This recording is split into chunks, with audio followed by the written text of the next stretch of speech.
Hi there, this is Mal Burgess at the Adult Learning Center, and today I'm going to show you how to do some basic editing when you've finished typing a document. So you can see that I've typed a few lines of text into a document, and in fact I am using Word 2013 in this tutorial. Whenever you want to make a change to text, you need to highlight. So after you type something, like I just did, you highlight it. After you highlight it, the computer then knows which words you want to change. Notice that you also get a little, what's called the hover toolbar that has a lot of the most common changes that you might make, such as highlighting some text. So I clicked on the highlighting button and I highlighted. If you make any mistakes, don't worry. You can go up to the top and click the undo button. Undo will remember all of the last steps that you make as you type or do any formatting changes. If I press undo again, it'll remove my typing at the bottom of the page. So I'm going to go through a few things here. First thing I'm going to do is I'm going to make a change to a whole document. So if I want to make a change to a whole document, I have to highlight all the text. Now there's a few ways to do this. I'm using my mouse and I'm dragging from the top, and notice I'm moving my pointer diagonally until I get to the end of the line. You can go the other way. You can start at the end of your text and go all the way to the beginning of the line. And again, I'm just moving diagonally. You don't have to highlight each word and then go to the beginning and highlight the next sentence. You can do that. In fact, your computer doesn't care how you get there. If I spin my pointer in a circle, as long as I don't let go with my left mouse button, and eventually I get down to the end of my line, then I let go. I've got my text highlighted. The other way that's really convenient is, and I'll type this out here at the bottom, is to hold your control key, which is abbreviated on your keyboard usually to look like that, and it's in the bottom left corner, and press the letter A on your keyboard. This means select all. Okay. If I do that, if I hold Control and tap letter A, you'll notice that the whole document is highlighted. So if you had a 20-page document, it would highlight 20 pages. Any change you make right now to your document will affect the whole document. So for example, if I want to make this size 14, I'll move my pointer. You can see it's actually changing size before my eyes, but I have to click a number for it to take hold. So I'll click that. All the text became size 14, even the last line, which actually was larger than 14, became size 14. But Control and A on your keyboard means highlight everything, select all. Control A, there we go. The other thing I'd like to show is spacing. The spacing button is this button right here. It's got an up and down blue arrow. When you click it, it'll tell you what the spacing currently is in your document, and it says minus single spaced, 1.0. If you want a double space, it's 2.0. Triple space, I don't know when you would want a triple space. We'll just stick with double space for now.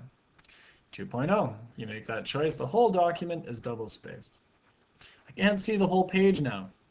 There's a zoom scale in the bottom right corner. You can zoom out. Whoa, that's way too small. Or you can zoom in. And the maximum zoom is 500%. So somewhere between the two. I like to see sometimes the whole page just to see what it looks like. So I'll zoom out and have a look. And there you have it. And when I'm ready, I might zoom back in a little bit just so it's not too hard on the eyes. Oh, zooming back and forth. Okay. I want to make a change just to my name at the top. I'm going to pretend this is my title and make some changes to it. So you can see I just highlight it. And again, it doesn't matter if I highlight right to left or in fact left to right. There's a few other ways to highlight, in fact. If you double click a word, you highlight one word. So if I highlight Mel with a double click, it just highlights that one word. If I double click here on computers, it will highlight one word, computers. If you put your pointer in the left margin, notice it changes shape from like a letter I to a white arrow.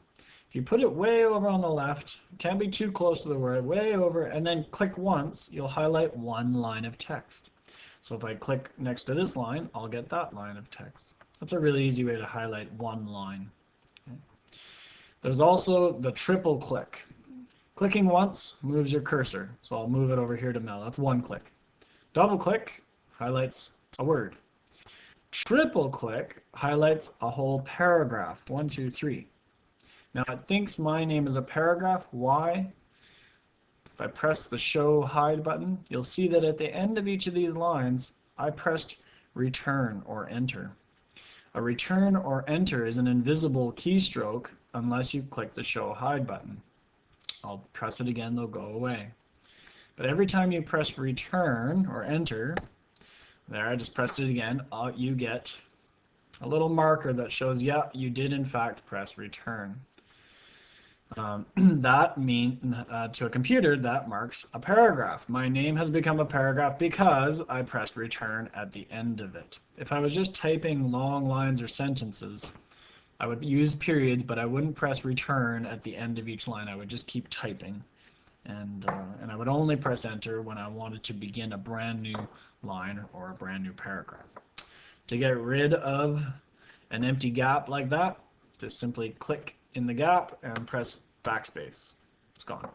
All right, so I'm going to highlight my name. I'm going to make a few changes. Right now there's a button up here glowing blue. It's telling me that my text is aligned to the left. It is aligned to the left. It's right actually along the left margin.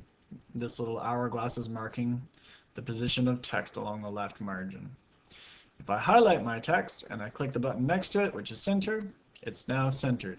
What you don't want to do is you don't want to do this. You can probably hear my space bar on my keyboard being pressed. That's the old way. We don't do that anymore. Why? Because I'll be able to tell that you did that by pressing show hide, and I can see all the spaces that you entered show up as little dots. Don't do that. It's easy for a teacher to tell that you hit space bar. Instead, highlight your text. Center it. If you want it way over on the right, well, there's the line right as well. So I'm going to center it. I want to make it larger. You can jump 2 font sizes at a time, like this. 16, 18, you can see the numbers actually changing right here. 20, 22, or you can just cut to the chase and go down the list and pick the size you want. There we go, size 36. Huge. I want to change the font style. The default is Calibri body. It's a long font list, so as you can see it's alphabetical. Scroll way down and pick a style that you like. I'll go Eris Bold ITC. So it's size 36, Eris Bold ITC. Let's change the color. This is the font color, so I can click here and maybe make it a nice kind of slate blue. Doesn't look very blue when it's highlighted, but if I click somewhere else, I can see it's sort of a darker blue color. What if I apply some highlighting and I decide I don't want it highlighted after all? So that was the highlighting button. Remember, any change you want to make, highlight your words, go back up to the highlighting button. There's a little arrow. All of these little drop-down arrows mean there's more options. Right, so there's more options for highlighting, including no color, no highlighting. Thank you. Okay, that's probably enough for now. In this video, you learned how to highlight text, space your text, and then practice formatting text. Remember, highlight first. Thanks for watching.